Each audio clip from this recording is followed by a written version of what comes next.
Good evening, friends. Today we will discuss what is CSIR NET, its eligibility, syllabus, exam pattern and mode of examination. CSIR NET क्या होता है? तो सबसे पहले हम देखेंगे कि ये एलिजिबल एग्ज़ाम है जो असिस्टेंट प्रोफेसर, PhD या रिसर्च में जाने के लिए होता है और ये एक एलिजिबिलिटी एग्ज़ाम है। इससे PhD भी कर सकते हैं, रिसर्च में भी जा सकते हैं।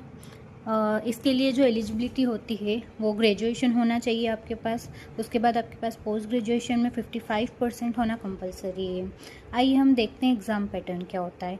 तो CSIR नेट का एग्ज़ाम 3 पार्ट में होता है। पार्ट ए जो कि रीजनिंग होता है, पार्ट बी जो कि सब्जेक्ट होता है, पार्ट सी जो आपका सब्जेक्ट होता है।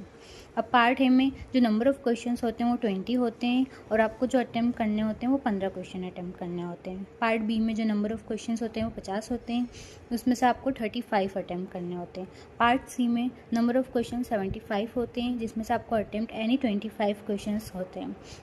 Part A and part B में दोनों 2 मार्क्स के क्वेश्चंस होते हैं, जबकि पार्ट सी में 4 मार्क्स के क्वेश्चन होते हैं। टोटल आपका पेपर 200 मार्क्स का होता है।